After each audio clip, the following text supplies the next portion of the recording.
Hello, this is Vijay Singh और आज हम बात कर रहे हैं आपके एक मेन से रिलेटेड टॉपिक की। जनरली क्या होता है कि क्वेश्चन आता है कि अगर हम बात करें बिहार की, बिहार हाईली फ्लड प्रोन है। खासकर अगर मैं बात करूं उत्तरी बिहार की, तो बहुत ज्यादा वहां पर आप देखोगे फ्लड्स आते हैं। अब इतनी फ्लड आ रही है, सरकार को पता है, लेकिन क्या रीजंस है कि इतनी ज्यादा टेक्नोलॉजी भी एडवांस है। आज सारी चीजें वहाँ एम्बैंकमेंट भी बनाते हैं, वहां पर हम लोगों ने डैम्स भी बनाए हैं कोसी वगैरह पर। तो क्यों हम उस फ्लड को नहीं रोक पा रहे, उस बारे में हम डिटेल से बात कर रहे हैं। अब आप ये समझो, पहले बिहार में फ्लड का रीजन समझने के लिए आपको बिहार की फिजियोग्राफी समझनी पड़ेगी, यानी बिहार का किस तरह से आपका भू आकृति है उसके बारे में मैं बात कर रहा हूं। अगर बिहार के बारे में यहां मैं एक बार बात करूं,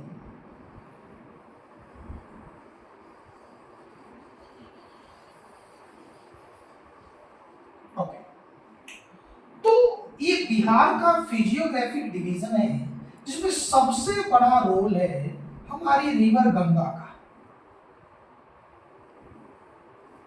गंगा एक लाइफ लाइन की तरह काम करती है बिहार के लिए। ये हमारी गंगा रिवर, गंगा नदी।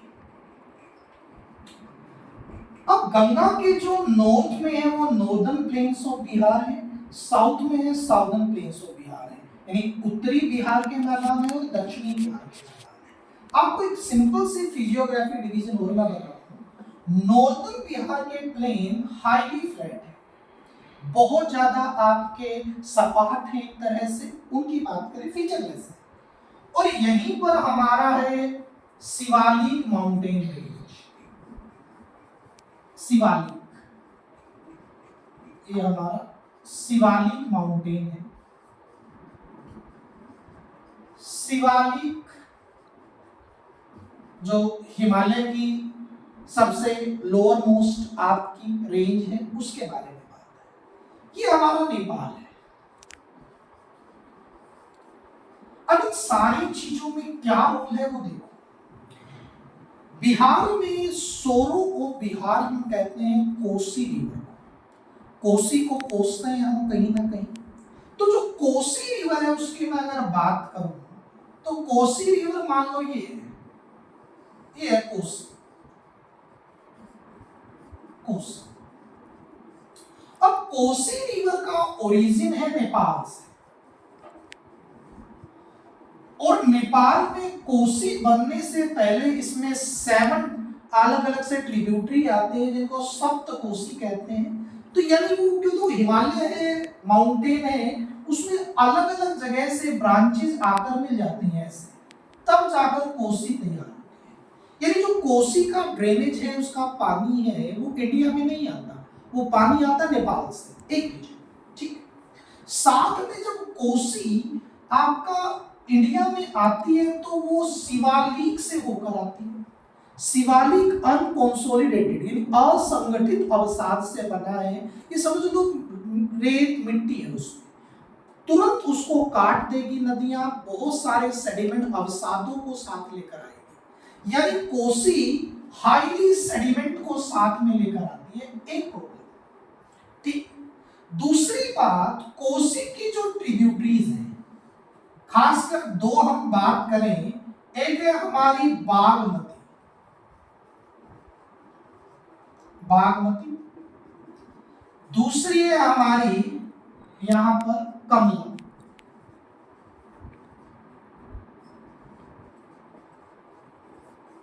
ओके, तो बागमती और कमला के बारे में अगर हम बात करें, तो ये दोनों रिवर्स आपकी यहां से नेपाल से ओरिजिन होकर कोसी में आती है। ये हमारे कोसी में बदला घाट में आकर मिलती हैं, जो खगड़िया में है आपका।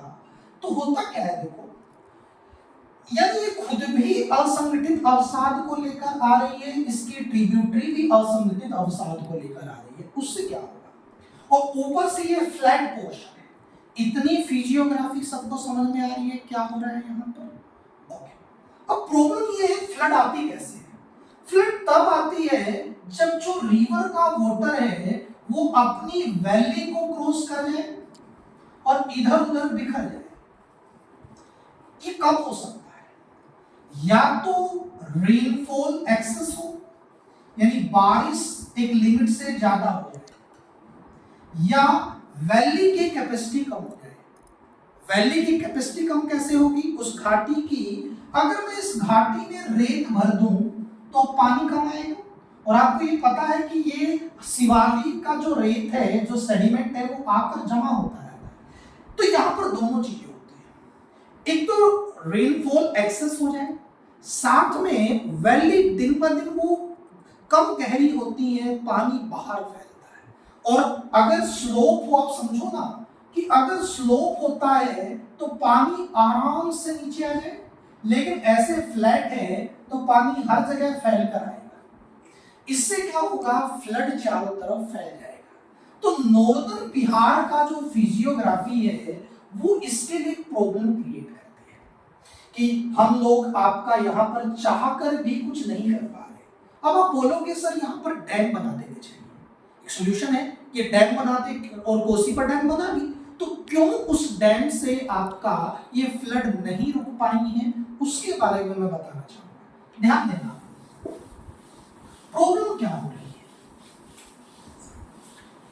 प्रॉब्लम ये हो रही है कि अगर मैं इस कोसी पर डैम बनाता हूं, डैम बनाने के लिए इसके पीछे बहुत बड़ा रिजर्वायर रखना पड़ता है, यानी जलाशय होता है, वहां पर बनाना पड़ेगा एक डैम। ठीक है, अब प्रॉब्लम ये आ रही है कि इसमें सेडिमेंट बहुत है। अगर मैं डैम बना दूं तो थोड़े टाइम के बाद ये सेडिमेंट से भर जाएगा, और ये सेडिमेंट क्या करेंगे? अब ये पानी ओवरफ्लो होकर डैम के टूटने का खतरा आ जाएगा। एक तो सेडिमेंट का वेट ज्यादा है, पानी का वेट ज्यादा है, अगर डैम टूट गया तो नॉर्मल केस से ज्यादा फ्लड आ सकती है, तो ये भी एक डर बना रहता है। तो डैम फेलियर के चांसेस ज्यादा है। ओके, दूसरा एक बात ये कि पानी नदी में कितना है वो हमें पता ही नहीं चलेगा, क्योंकि वो नेपाल से आ रही है, और नेपाल में कितना फ्लो उसके अंदर है वो हमें पता ही नहीं है।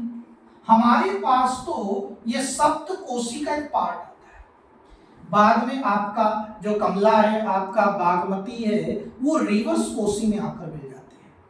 तो हमें नॉलेज न होने की वजह से, क्योंकि वो इंडिया में नहीं है, तो हम उसके लिए जो त्वरित उपाय हैं, मिटिगेशन मेजर्स नहीं कर पाते हैं। ओके, और बात करें हम लोग तो क्या होता है, देखो, तो ये आपका जो फ्लैट पोर्शन है ये सब, और ऊपर से एक प्रॉब्लम और हुई है, इस एरिया में लोगों ने बड़े पैमाने पर डिफोरेस्टेशन किया है, यानी पेड़ों को काट दिया है, पेड़ों को काट। तो पेड़ों में क्या होता है, जहां पर भी वेजिटेशन होती है, पानी को होल्ड करने की कैपेसिटी बनी रहती है, बांध नहीं टूटते हैं आसानी से। लेकिन अगर एम्बैंकमेंट पर आपके और नेचुरल वे से आपके पेड़ पौधे नहीं है, तो पानी थोड़ा सा ज्यादा होते ही वो टूट जाएगा, उससे और प्रॉब्लम क्रिएट होगी। ठीक है, तो हम ये आपको मेन प्रॉब्लम बताई कि क्यों आ रही है हमें इतनी प्रॉब्लम। अब क्वेश्चन ये नहीं है प्रॉब्लम क्या है, क्वेश्चन है इसके सॉल्यूशन का, कि हम क्या कर सकते हैं ताकि जो बिहार में इतना नुकसान हो रहा है हमारा, उसको रोका जा सके। पहला सॉल्यूशन ये होगा, क्योंकि नेपाल से आती है, तो हम लोगों को इंटरनेशनल कोऑपरेशन करना पड़ेगा, यानी हमें अंतरराष्ट्रीय सहयोग करना पड़ेगा। नेपाल के साथ हमें एमओयू, बहुत सारे असाइनमेंट वगैरह या कई एग्रीमेंट करने पड़ेंगे, ताकि हमारा आईएमडी मिलकर उस चीज को पहले ही बता पाए कि ऐसा हो रहा है, जिससे हम पहले उपाय कर पाए, क्योंकि हम अकेले नहीं कर सकते। तो इसमें अंतरराष्ट्रीय भागीदारी का बहुत बड़ा रोल रहेगा। ओके, उसके बाद हम क्या कर सकते हैं, हम लोग एक अलग, जैसे डिफोरेस्टेशन हो रहा है, तो वहां पर हम लोग एफोरेस्टेशन कर सकते हैं, यानी वनारोपण कर सकते हैं जिससे बांध ना टूटे।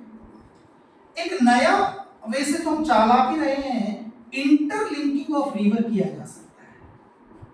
नदी जोड़ो परियोजना जिसको हम कहते हैं, यानी जिसमें पानी कम है उसमें ज्यादा पानी वाले आपकी नदी को मोड़ दो। जैसे आपने सुना होगा कोसी मेची प्रोजेक्ट, जिसमें कोसी के पोर्टर को महानंदा की ओर शिफ्ट किया जा रहा है आपका, तो वो भी एक सॉल्यूशन है कि भाई जिसमें ज्यादा पानी हो उसको कम पानी वाले में डाल दो।